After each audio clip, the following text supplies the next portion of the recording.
Taoiseach, last week in the Irish Examiner it was reported that since January there are about 400 homes listed for repossession since January the 1st.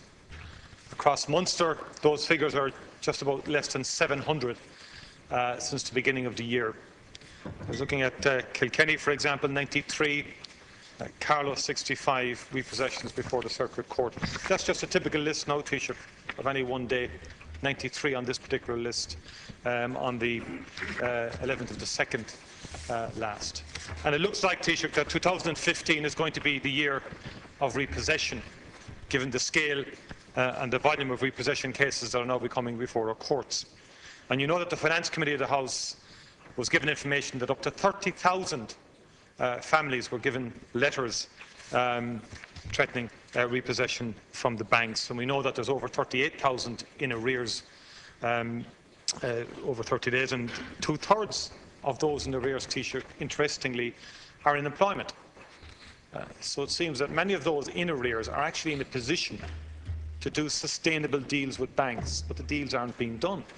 I mean, 2/3 are in employment. It's a very striking figure.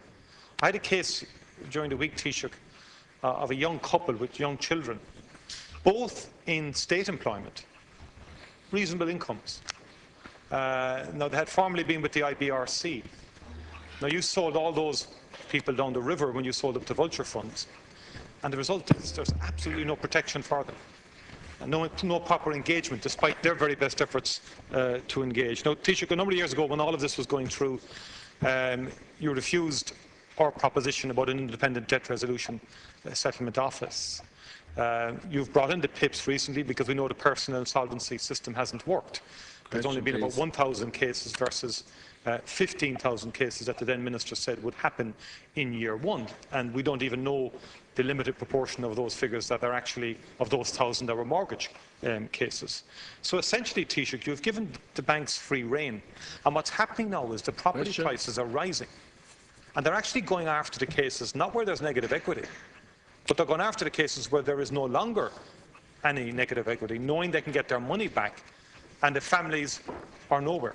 They're out in limbo without home, roof or shelter, and it's a devastating impact on many families across the country. Now, we did propose as late as last September, and I'm asking you, Taoiseach, the Family Home Mortgage Settlement Bill 2014, which went through second stage. We would ask you now, it's a proposal we've put forward, which would give a mechanism to deal with family home repossessions, to protect families, and it's a realistic mechanism using the PIP service. We're trying to be constructive and reasonable here, but all along the way with your family conveyancing bill and so on, you've ignored any suggestion that has come from this side of the House to protect families, and you've given the banks complete free rein. Would you consider that bill, Taoiseach? Taoiseach. I disagree with the allegations made by Deputy Martin. When you mention things like selling down the river, I assume you're referring to your own selling of our country down the river a number of years ago.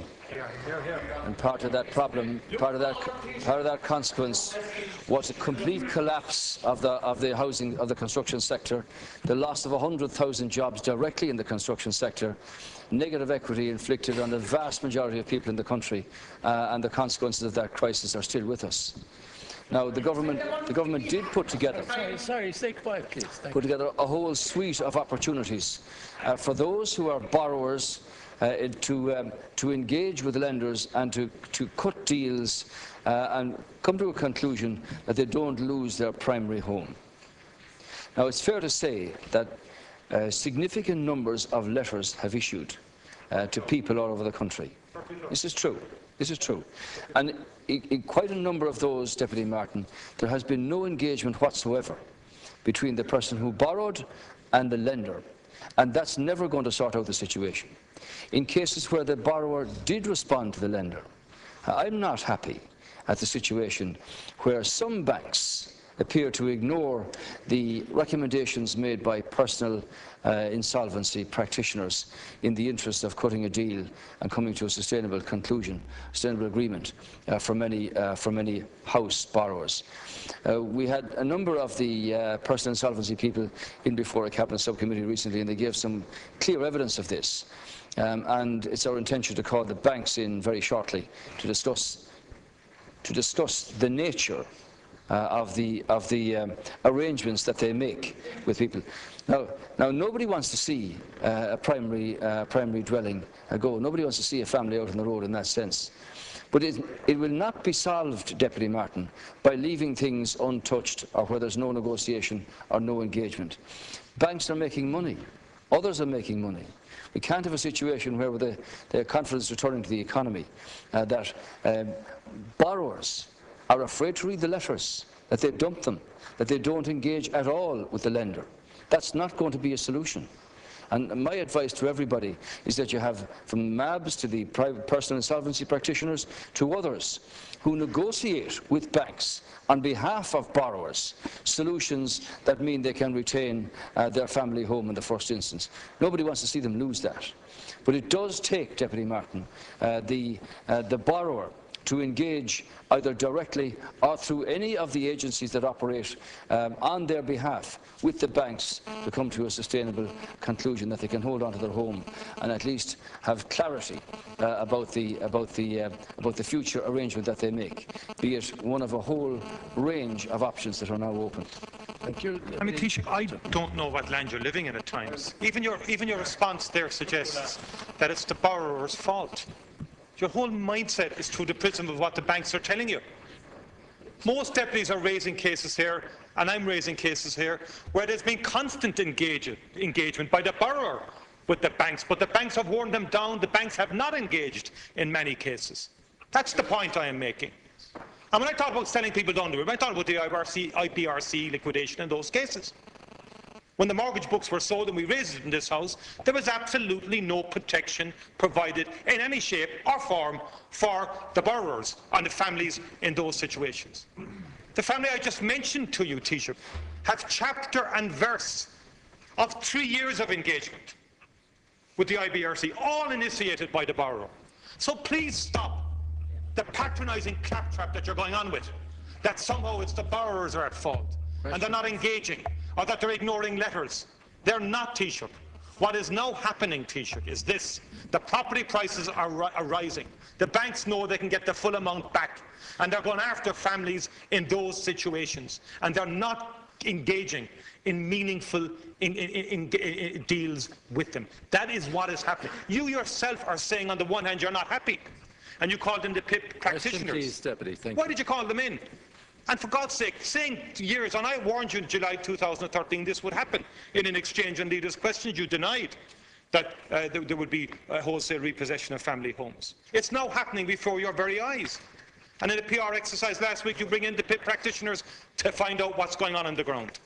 Everybody knows what's going on the ground, Taoiseach. Thank you. And it's time you intervene. And we have been constructive. We've put forward legislation which would allow the utilisation of existing mechanisms to ensure that there would be restructuring of family mortgages, particularly people who own, families who own their homes, that there would be restructuring of their cases on a reasonable basis and sustainable basis, Taoiseach. That's not too much to ask. It's too late to be saying I'm calling in the banks yet again to have a chat with them about this. It's time for action and for mechanisms to be put in place.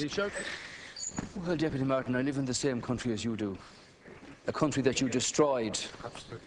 That you destroyed economically, that you left no protection to any person in this country, that cost us €64 billion. That's what you did, and you have it. You actually. It's beyond me how you can come in here week after week with your patronising claptrap, when you sold this country down the Swanee and took no responsibility for it. None. Now, nobody wants to see. You are wrong, Deputy Martin, when you say that I blame the borrower. So in many cases, there has been no engagement at all. In other cases, there have. And I've made the point that the reason that we called in those personal insolvency practitioners was to get from them first-hand evidence of where the banks are failing to cut deals after the personal insolvency practitioner has put forward a sustainable solution. And I'm not happy about that. And that's why we're calling in the banks to address that very matter. That's why, Deputy Martin, it took a long time to put in place all of the options that are now on the table, so that those hard-pressed borrowers, those distressed mortgagees, can actually negotiate with lenders and arrive at one of a number of sustainable solutions. That's what the personal insolvency practitioners are for. That's where MABs have helped out. That's where a number of other organisations, in a whole range of opportunities that are there. Thank you. So, yes, it's true to say that thousands of letters have gone out. Yes, it's true to say that banks are back making money. But it's not a case of waiting until property prices rise. There have been many of these restructured already, but not enough and not quickly enough. And I hope that following our engagement with the banks, we come to a far more... more realistic appraisal that when personal insolvency practitioners make an arrangement, I don't want to hear banks ringing up the client and saying, we're not going to accept that deal, but we will accept it if you get rid of the personal insolvency practitioner in the first place and waive his fee. That's not good enough, and I don't accept that from banks and won't accept it from them, in the borrower's interests.